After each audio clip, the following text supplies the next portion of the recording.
Just 3 weeks after the United States and Iran agreed to a 60-day ceasefire, the deal has effectively fallen apart. US President Donald Trump has declared the truce over, while both countries have resumed military strikes. Gulf nations have also come under attack, and uncertainty has once again returned to the Strait of Hormuz. So what is happening? Is the strait still open? And is peace really in sight? On 17 June, Washington and Tehran signed a memorandum of understanding to halt the war.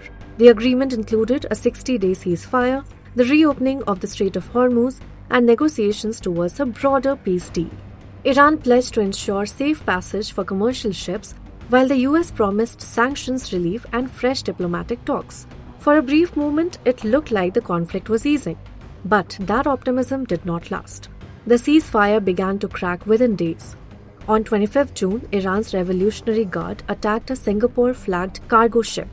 The US responded with airstrikes on Iranian military sites. Tensions escalated further on 2 July, when Iran warned that ships transiting the strait would have to follow routes approved by its military or face a forceful response. By 7 July, Iran was accused of attacking 3 commercial vessels in the strait. The US retaliated with strikes on Iranian military targets and restored sanctions on Iranian oil exports. Then, on 11 July, Iran's Revolutionary Guard struck a Cyprus-flagged container ship, claiming it had violated its shipping rules.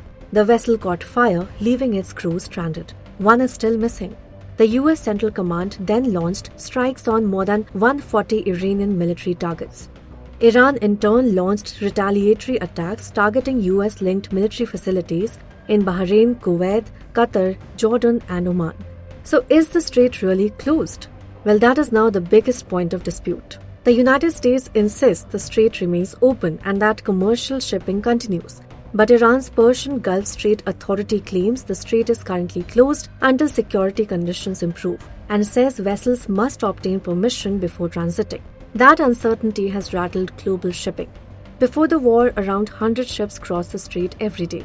After it reopened in June, according to Port Watch data, only 513 ships transited the strait in the first 18 days, averaging 28 ships a day, far below the pre-war average.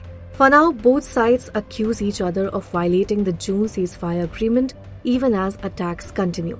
Despite the two countries keeping the door to diplomacy slightly open, peace appears farther away than it did weeks ago. Follow Business Standard for more stories.